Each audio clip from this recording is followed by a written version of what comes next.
पार्थाय प्रतिबोधितां भगवता नारायणेन स्वयं व्यासेन ग्रथितां पुराणेन मध्ये महाभारतम् अद्वैतामृतवर्षिणीं भगवतीम् अष्टादशाध्यायिनीम् अम्ब त्वामनुसन्दधामि भगवतीदेवमद्वेषिणीम् यं ब्रह्मा वरुणेन्द्ररुद्रमरुतः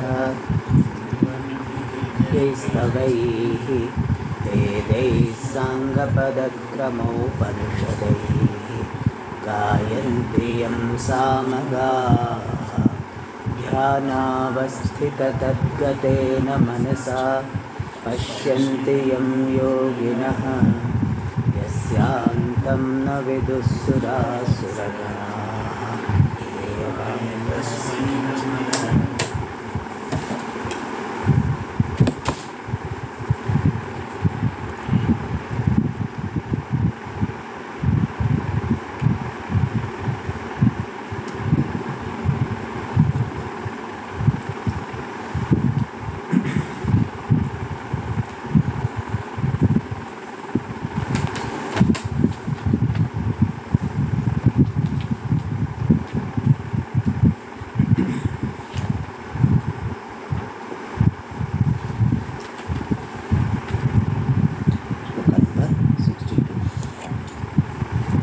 अथ द्वितीयोऽध्यायः।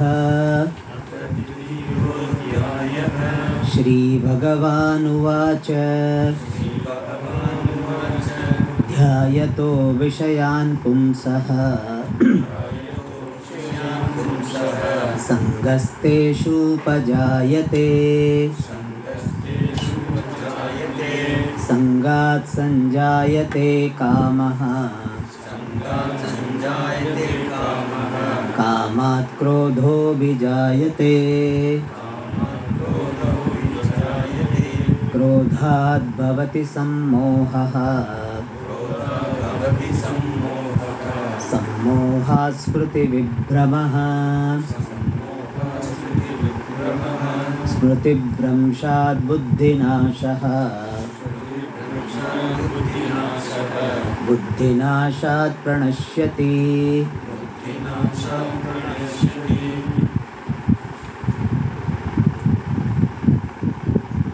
So we are seeing the answer given by the Lord to Arjuna's question.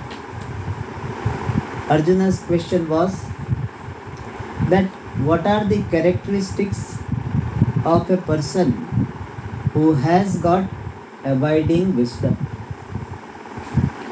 We use the word abiding wisdom as an adjective because there can be some knowledge, wisdom, which is not abiding, which is not steady, which comes and goes, which remains very superficial in our mind.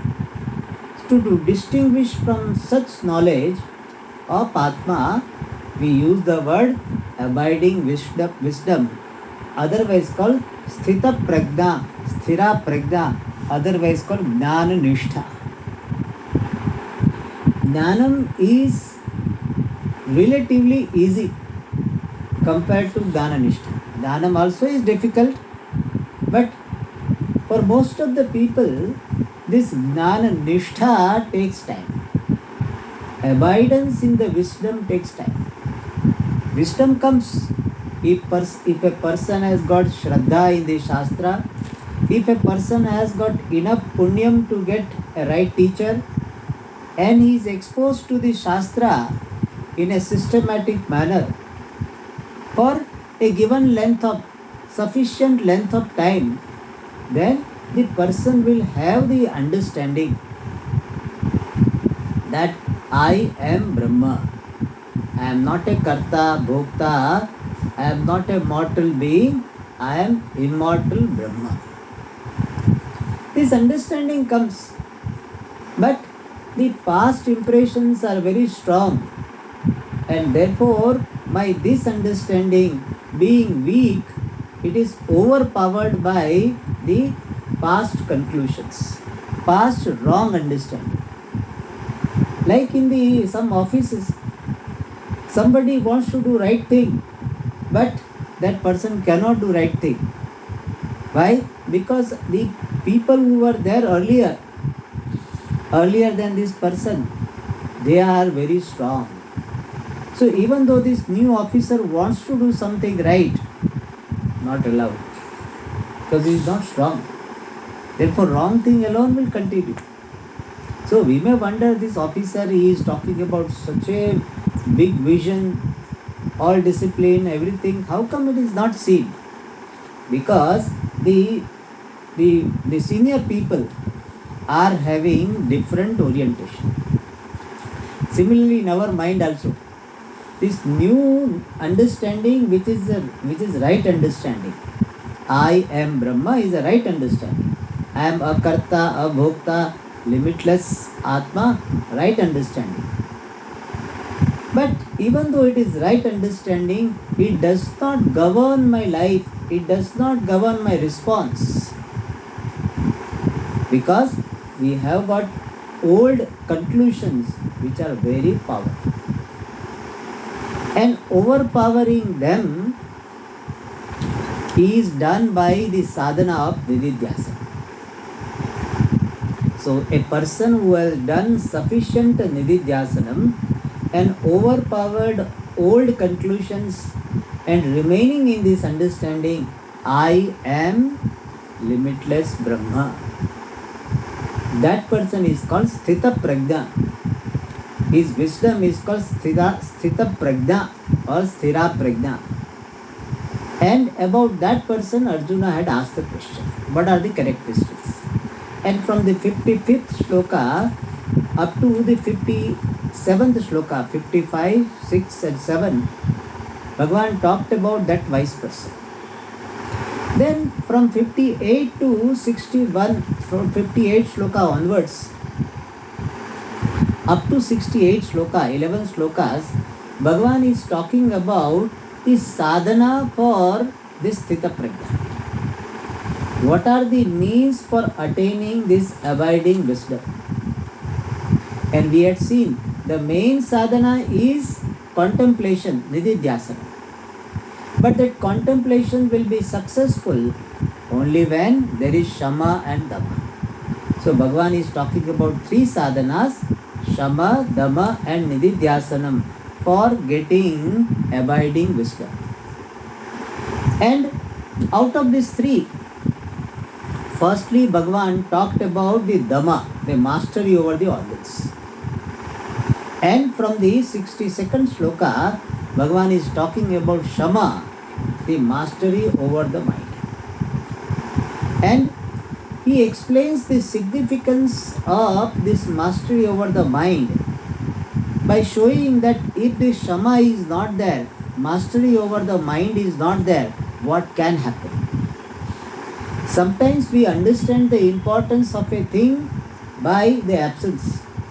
When things are present, we don't understand its importance. Like when health is there, we don't understand the importance of health.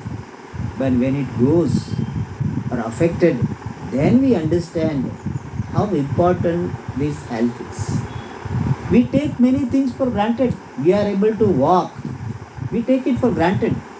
But when you lose that capacity to walk, some paralysis or something happens to someone, then person understands how important it was to have the capacity to walk. How important it is to have capacity of seeing, hearing, etc. When it goes, you understand. So similarly, Bhagavan also is explaining the importance of Shama by showing that if Shama is not there, mastery over the mind is not there, what can happen? And Shama means what? Mastery over involuntary thoughts. Mastery over the thoughts that come on their own. We have two types of thoughts we had seen. One is voluntary thoughts, means the thoughts I decide to have. Like I want to plan my trip. Then I entertain some thoughts that I will go by this mode of transport, I will go on that day. All these thoughts I entertain, they are called voluntary thoughts. I decide and I try to have. But most of the time, we have involuntary thoughts. Means thoughts that come on their own. And they themselves are not the problem all the time. You see something and you remember some person, and that thought went away. You see that see particular object, and you saw the tree, and seeing the tree you remember the person who likes the tree, and that thought came. You did not decide to have the thought about that person. Thought came and went away. No problem. But sometimes what happens? Thought about an object or a person or a situation, a setup comes. Like I gave the example, some particular cell phone. You saw the advertisement and thought came. And then what happens? It comes and then it is built up. And when building up of the thought happens, then the thought derives strength. When single thought is there, then it does not have strength. But when it is built up, it gets strength. The rolling, when a stone rolls, no, it gathers something. So it here also thought gathers something. So here, in this case of this person who does not have mastery over the mind, he will be victimized by the built up involuntary thoughts. And that is explained in the 62nd and 63rd shloka. Single thought doesn't matter, but when it is repeated, dhyayato vishayan pumsa. For a person who is repeatedly thinking about an object, here object stands for the person also, situation also. It can be about a person, how nice is that person, keep on thinking about that person. Or some setup, how nice that place is, keep on thinking. And then what happens? Sangaha teshu upajayate. So when you do not have mastery over the mind, mastery over the involuntary thoughts, then the thoughts are built up, and these built up thoughts get expressed in the form of fancy. What is the fancy? How nice it is, how nice it is. That is called Sangha. And after Sangha, how nice it is worth having. It will be nice if person has this. Right now it has not come to, I want to have has not come. Only is worth having. It will be very useful. Anybody who has, it will be very nice. It will make things so easy. Sangha. Then Sangat Sanjayate Kama. Then desire is born.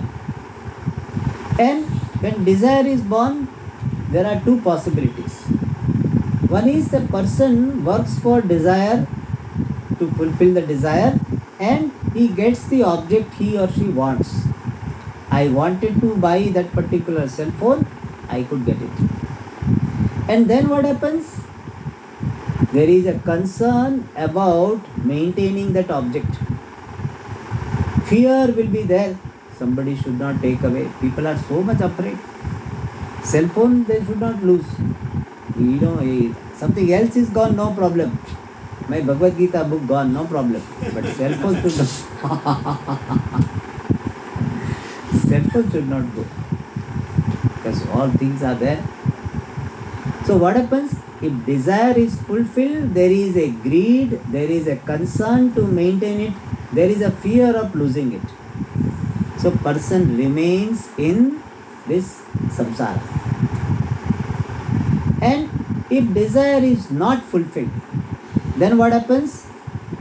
Whatever factor I consider to be responsible for non-fulfillment of my desire, that person becomes the object of my anger. Whether that person or that factor is really responsible or not, we don't know.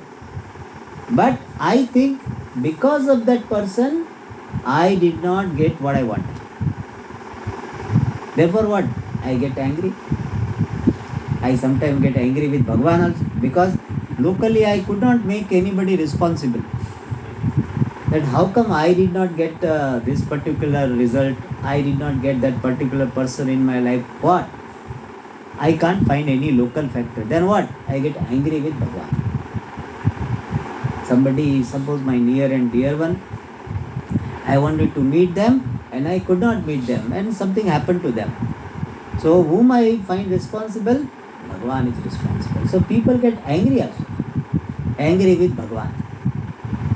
And they were earlier believing in God, now they become atheist. Krodha jayate. So when kama is obstructed, then kama gets converted into krodha. That is why Bhagwan in the 3rd chapter is going to say, kama eshaha krodha eshaha. Kama alone becomes krodha. Kama obstructed becomes krodha. So kamat krodho bhi jayate. Then what happens? Krodhat bhavati sammoha. When krodha comes, then the ability to think clearly goes away. This aviveka, this blackout happens. Person otherwise very intelligent. But when he or she gets angry, then he loses this capacity to think properly. Aviveka. Karya Vishaya Aviveka. The absence of, the suspension of his his ability to discriminate. His discretion is lost. That is why in English, in American English, they use the word, are you mad? So when a person is angry, in America they use the word mad. Which Swamiji was telling, he said one elderly person from South India, so he told in the US to Puja Swamiji. So somebody must have gone from India to the US to spend some time with his son and the grandchildren. And that person is telling Swamiji, Swamiji, my grandson is telling, Tata, are you mad? Swamiji, am I mad, Swamiji? I am not mad. Why my grandson is asking me, are you mad? So there, mad means angry. It's very appropriate expression. Because just as a mad person does not have discrimination of right and wrong, similarly, angry man also does not have discrimination of right and wrong. Therefore, it is a really correct thing. But in India, generally, we don't use this word because it's too harsh. So, but it is there. Krodha is just madness. So, kamat krodho bhi jayate. Means you do not have this discretion that what should be the basis for my response. Should I go by emotions? Should I go by my this listening or the understanding I have received from Shastra? That type of viveka is not there. And because of that sammoha, this incapacity to think properly, smriti vibhrama, whatever person has listened to, whatever some understanding person had got, that is lost temporarily. So, even though person has been attending Vedanta classes or doing this, listening to Bhagavatam and all good texts, but whatever understanding he or she has received is temporarily lost, not available.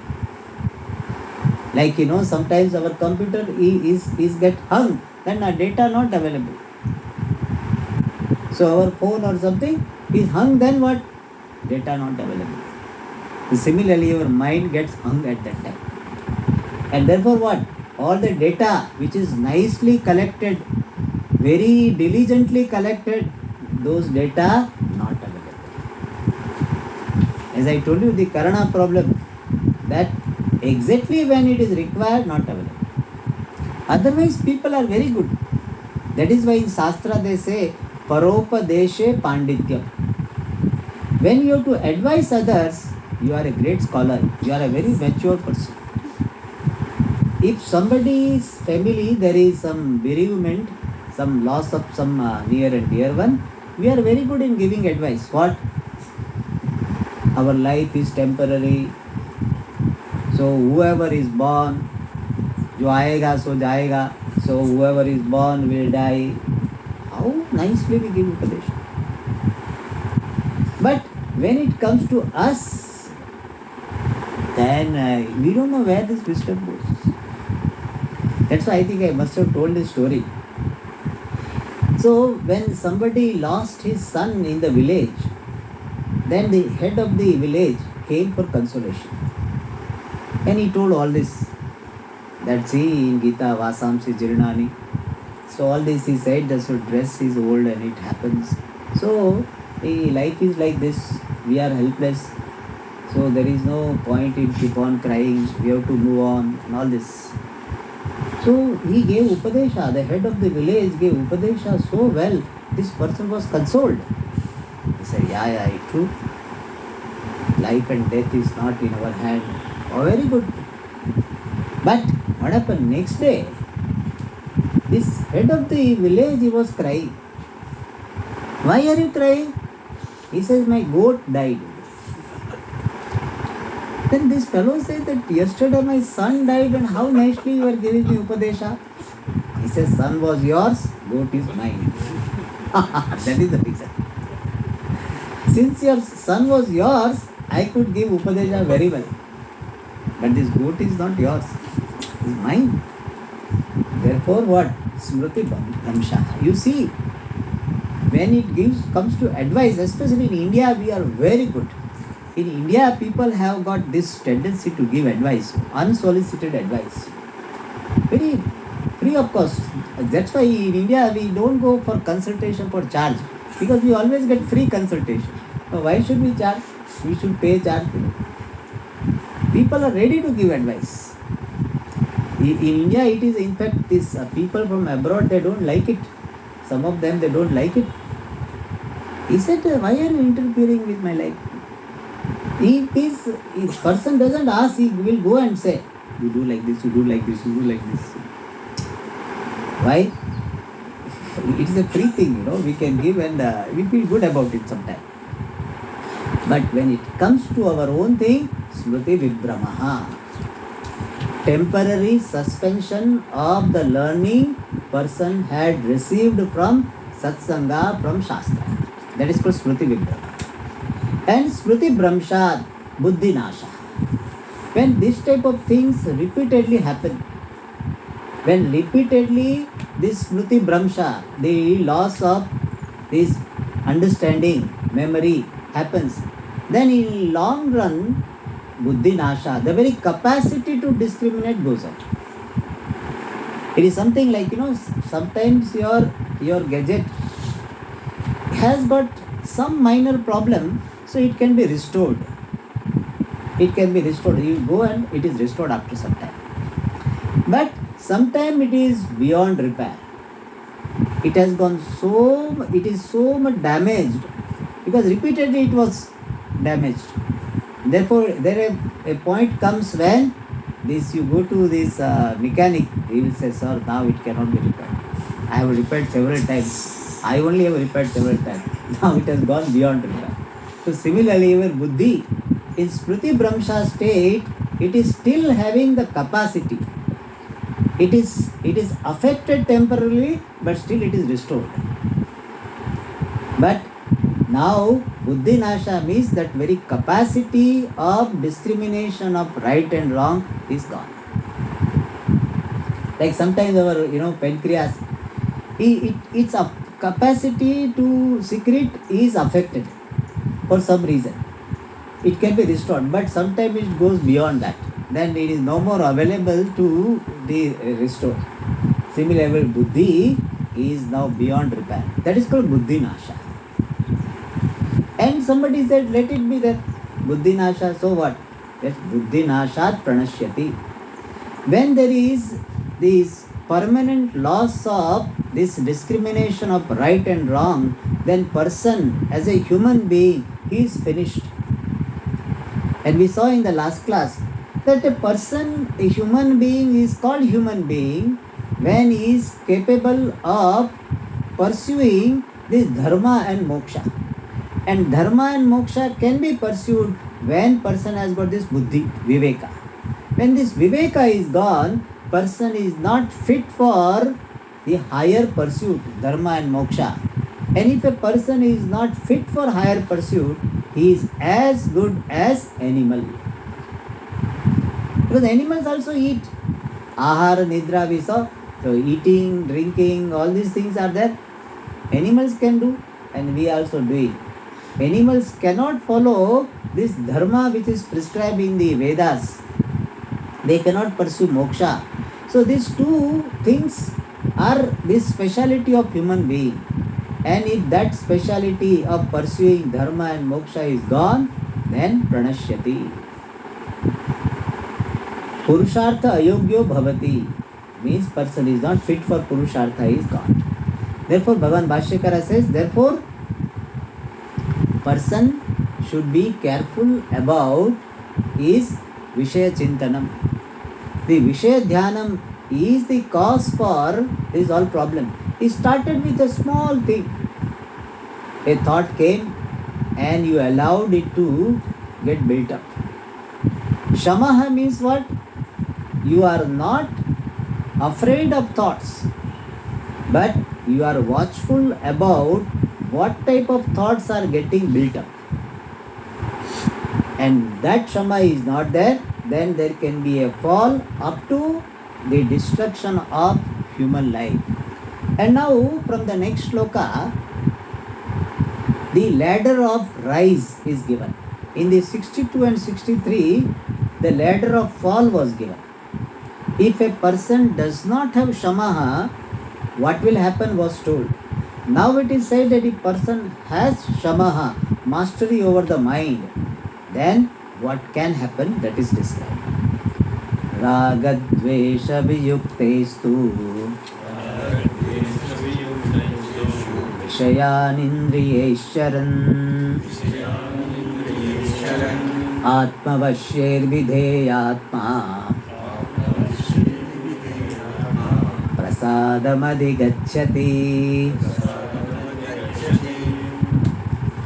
So Bhagavan Shankaracharya says, Sarvanarthasya moolam Vishayabhidhyanam uttam.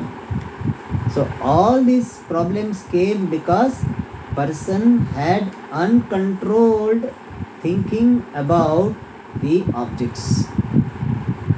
Objects which are not conducive for his pursuit. So he started with this Vishaya Dhyana, and it led the person to losing this glory of human life. And now the moksha karanam. So how Shama, the mastery over the mind and the mastery over the organs, lead the person to moksha, that is being shown. That is the approach of our Shastra. Shastras merely do not talk about the problems. Some people are very good in telling problems. They are called doomsayer. They always say this will happen, that will happen, that's always, they frighten you. If you do this, this will happen. If you do that, that will happen. But we tell them what is to be done, you tell me. Don't do this, this will happen. Don't take this medicine, that problem will happen. Don't take that medicine, that problem will happen. But you tell me what to take, that they don't tell. That is a very unhealthy way of approaching the problem. In life, we should not get stuck with the thoughts of problems only. Some people are like that. They always think of the problems only. They don't think of solution. Therefore, always remain sad, depressed. So they are swayam depressed, anyan depressayati. So they are depressed. Seeing them, we get depressed if we are not careful. Why? Because they remain stuck with the thoughts of only problems. They don't think of any workable solution. They think of some solution, but for every solution, they find some problem. So I have got this headache. So what should I do? I should take some allopathy. No, but it will have this side effect. Oh, this homeopathy. Oh, but it takes lot of time and we don't know whether it works or not. Oh, Ayurveda, lot of time. For every solution, suggested by others or coming to his mind, he has got some problem. Why this thing happens that he remains stuck with the problem only? Because he is in search of perfect solution. A person who is obsessed with the idea of perfect solution, he will most of the time busy with the thoughts of problems only. Why? Because there is no perfect solution for anything. In this samsara, there is no perfection possible. Nothing is perfect. You tell me one person in this world is perfect. Is there any person who is perfect? Are you perfect? No. No person is perfect, no object is perfect, no setup is perfect. You tell me in Coimbatore which place is perfect place? People say, oh Swamiji, this Gurukulam is so nice and all this. See, when you stay here, you will see what all problems are here, also problems are there. It's not that it is a problem-free place.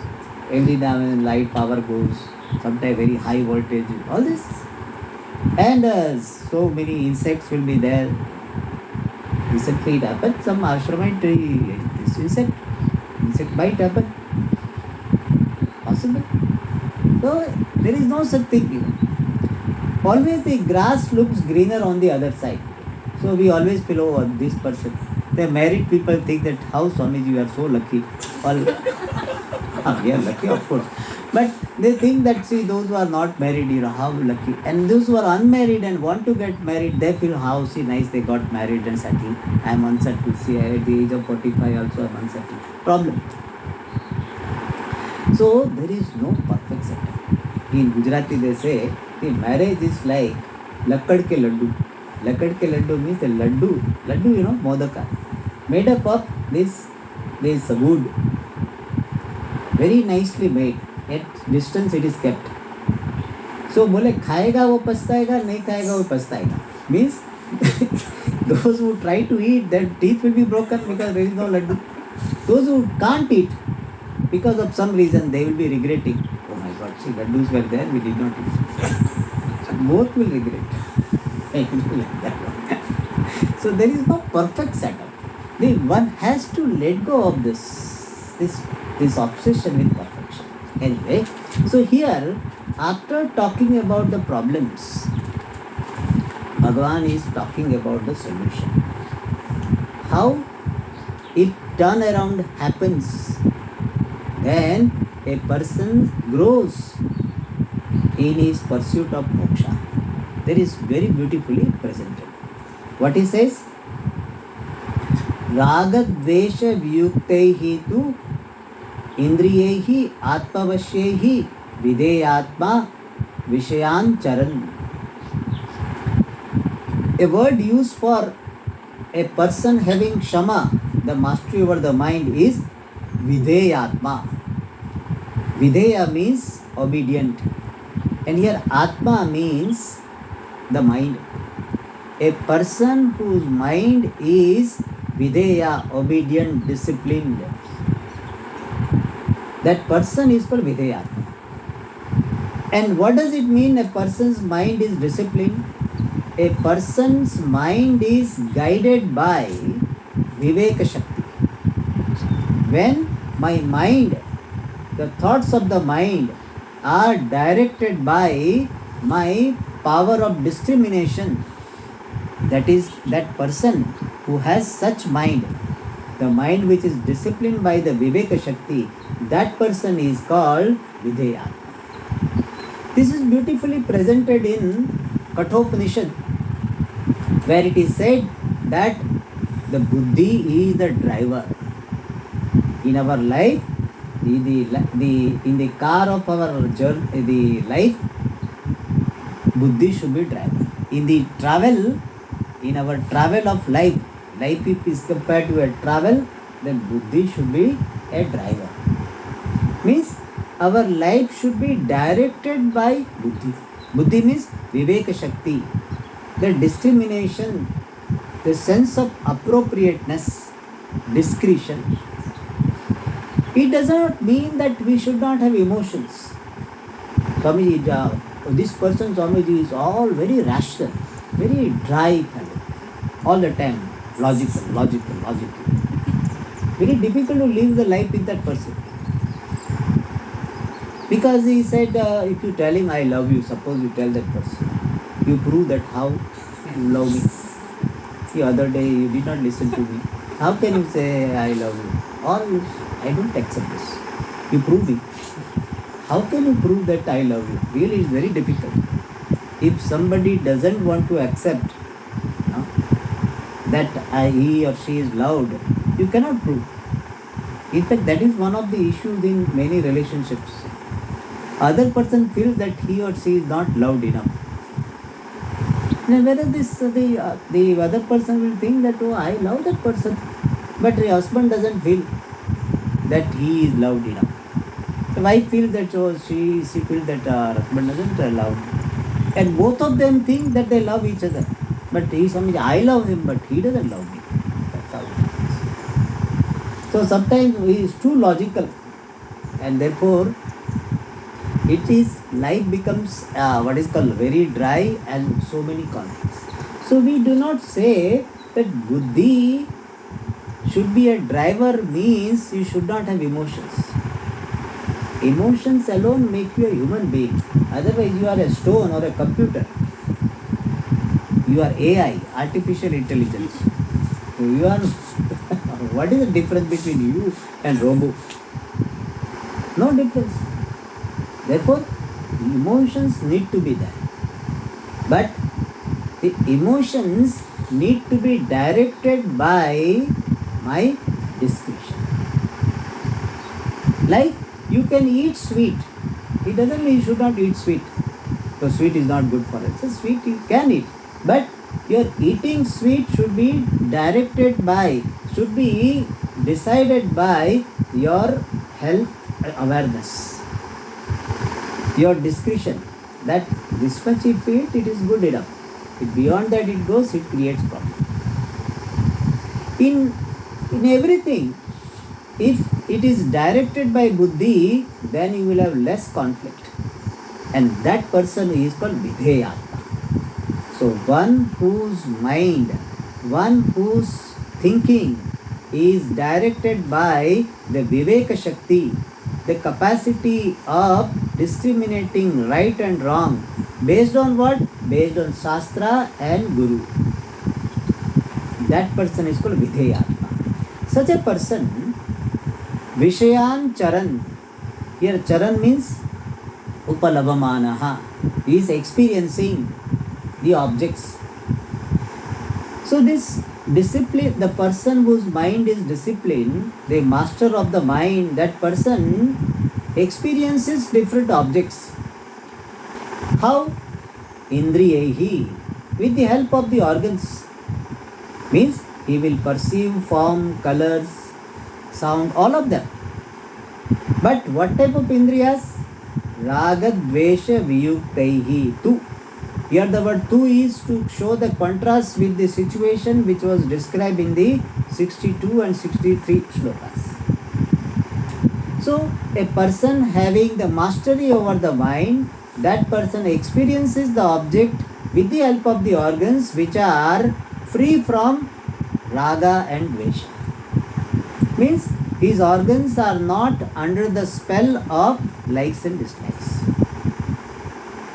Means he does not get carried away. Some people say, Swamiji, it is very difficult to eat only one piece of sweet. I can't. So that type of indriya which cannot say no, that is called the raga dvesha vasha. Whereas this indriya which is free from likes, the spell of likes and dislikes, means whatever measure something is to be experienced, it experiences and then it can say no, it can withdraw. That is called raga dvesha viyukta. The sense organs which are not backed by, controlled by likes and dislikes. Here one thing to be noted is, really speaking, sense organs do not have likes and dislikes. Only the mind behind the sense organs have got the likes and dislikes, and therefore figuratively the sense organs are said to be endowed with likes and dislikes. So Really speaking, ragadvesha viyuktahi indriyahi means the mind which is free from the ragadvesha while operating the organs. So ragadvesha viyuktahi indriyahi vishayan charan means a person is experiencing the object with the organs which are not coming under the spell of raga and dvesha. And here indriya means Jnanendriyas, Karmendriya both.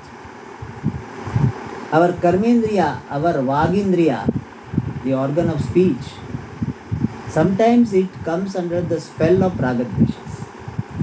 So many times, even though we know that something is not proper to say, still because of our raga or our dvesha, we end up saying this. Somebody was telling Swamiji, I have decided not to talk to this person about politics, but Swamiji said, somehow we will end up talking about that. Then we fight. So why it happens? Because this organ of speech is under the spell of raga and dvesha.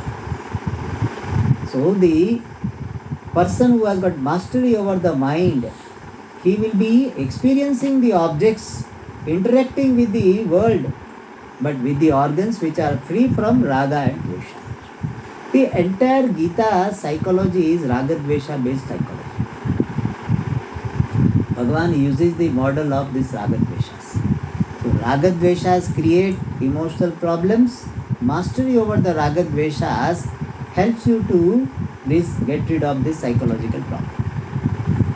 So Bhagavad Gita is raga dvesha based, it presents raga dvesha based psychology. Of course, psychology is not the main topic of Bhagavad Gita. But while talking about the qualifications required for Atma-Jnanam, Bhagavan uses the model of raga dveshas. And then such a person is experiencing the objects with the organs which are raga dvesha viyukta and atma vashyaihi, which are mastered by oneself. And that is why in Kathopanishad, these sense organs are compared to the horses. And the buddhi is the driver. And the mind is the rein, that particular string with which the horses are controlled. And here also it is said, the organs should be mastered by the person. Many people say, Swamiji, I didn't want to say, but I said. I didn't mean it. I did not mean it. So that shows that my organs are not under my control. How come every now and then you end up saying what you don't mean it? It means you don't have control. Swamiji, I didn't want to eat, but what to do then? I ended up eating. Some person was telling, Swamiji, I was generally following all this fasting, intermittent fasting. Now a new concept has come, intermittent fasting. So for 12 hours you remain and you starve. But Swamiji, when I came to the ashram, the food is so good, so I gave up my intermittent fasting is given fasting. So that is called what? Lack of this mastery over the organs. Mastery means what? Whatever be the case, the indriya should not go in that, will not go it.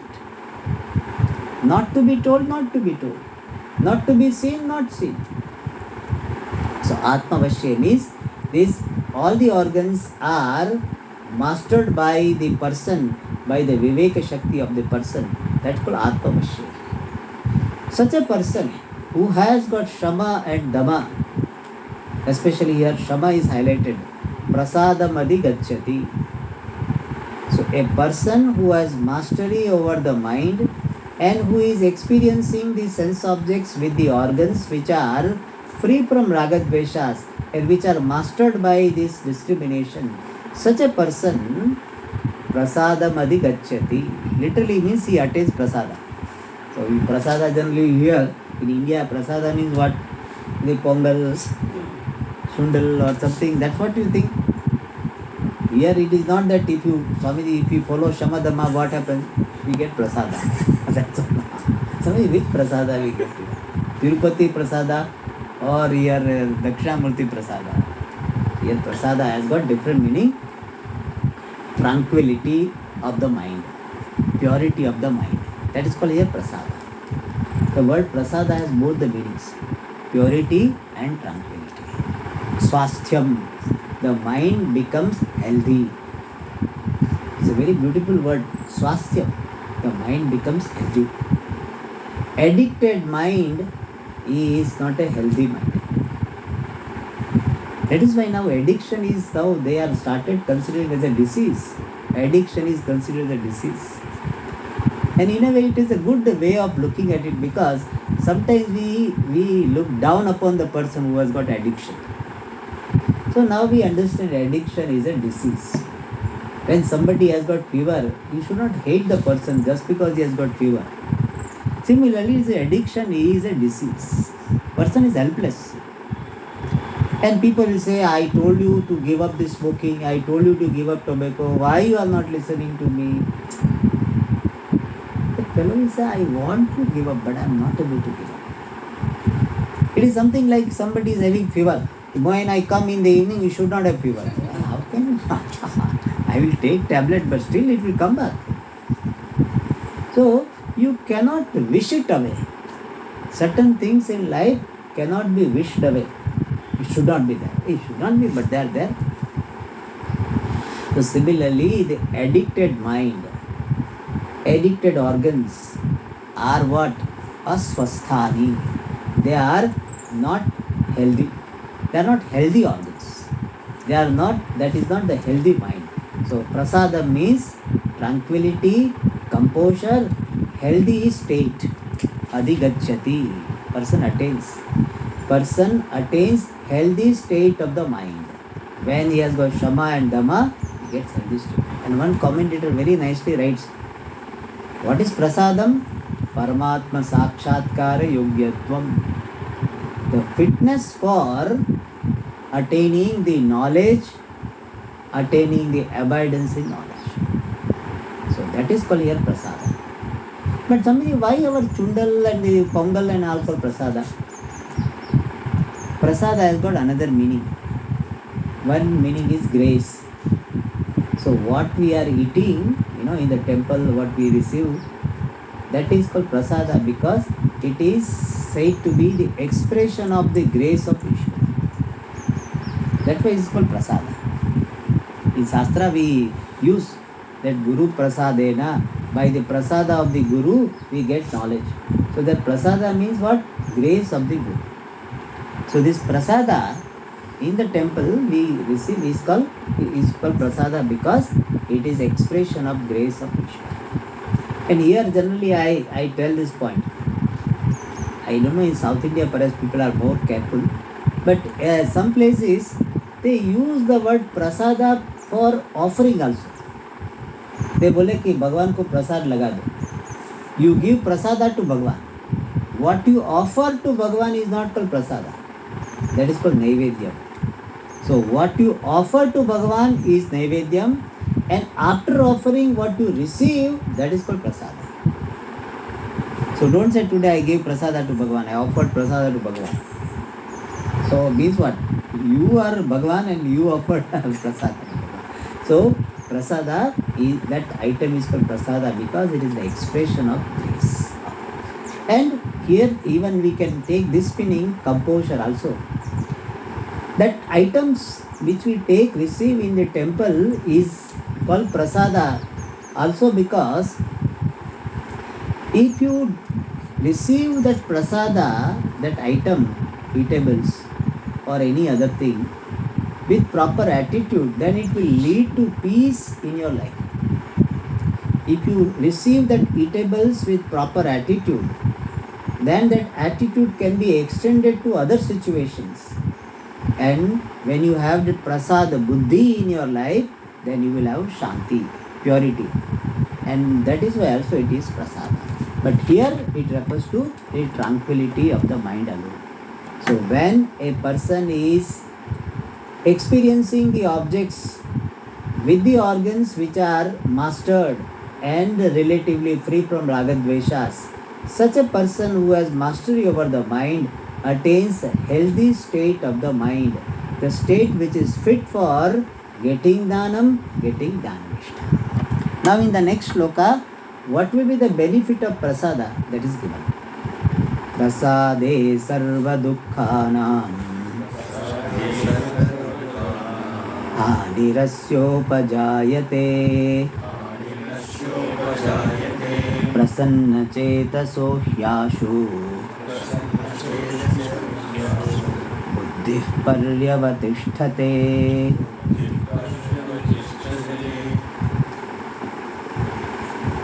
Prasade sati, when there is tranquility of the mind, healthy state of the mind, then sarva dukkhanam hanihi, the cessation of all dukkhas, upajayate, is born. So when you have got this tranquility, healthy state of the mind, then there will be cessation, removal of all dukkhas. This can be seen in two ways. One is when your mind is relatively calm and composed, then dukkhas will not affect you. You see, you can see this. Suppose you have got habit of meditation and you had a nice meditation in the morning. Half an hour, 45 minutes, 1 hour, whatever you are doing. And after meditation, you are sitting in a very calm and composed manner. And really you are enjoying that. And that time, if some small thing happens, it will not bother you. Why? Because you are having that type of composure where all these things looks very insignificant. You will see more and more your mind becomes prasanna, pure, calm, that things will not disturb you. Things are disturbing you because your mind is already agitated. Agitated becomes agitated.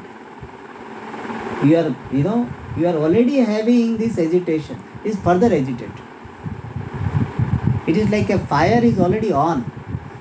So something happens, it becomes only the enhancement of fire, increase of fire.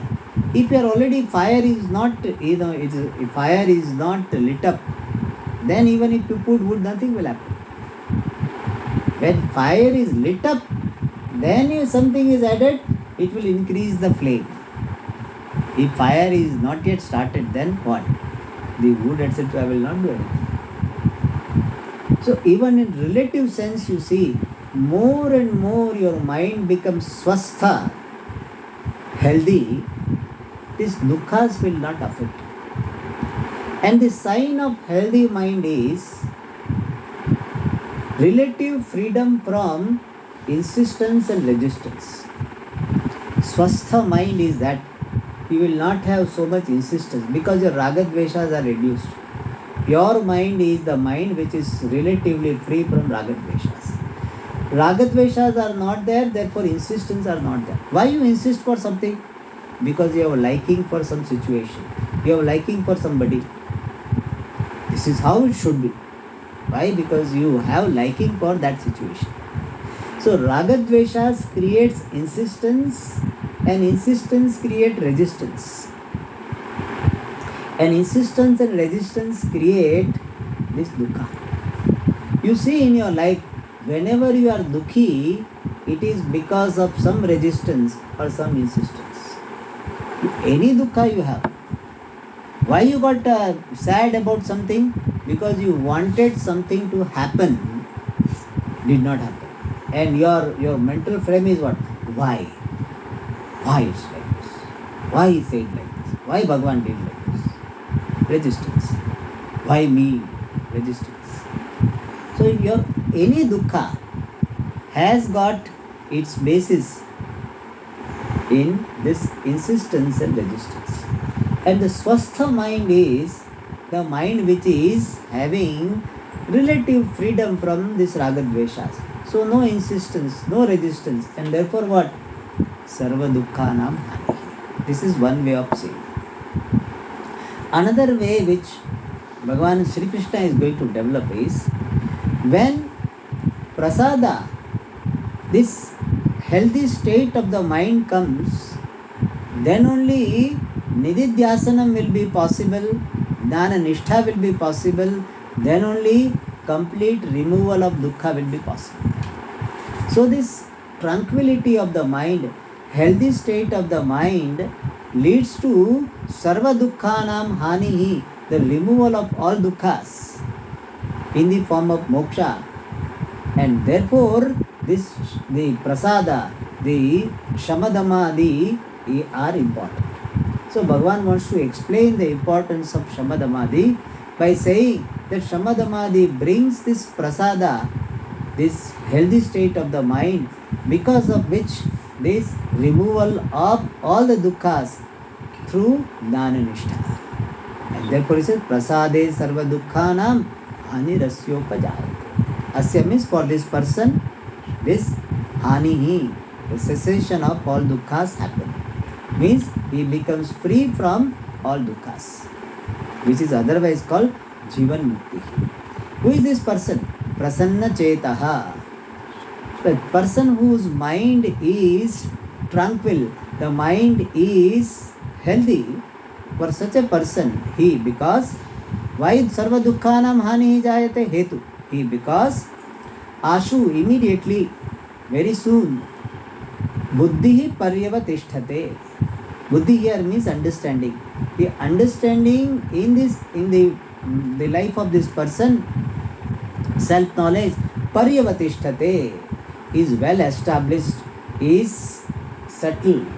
Otherwise buddhi comes and goes.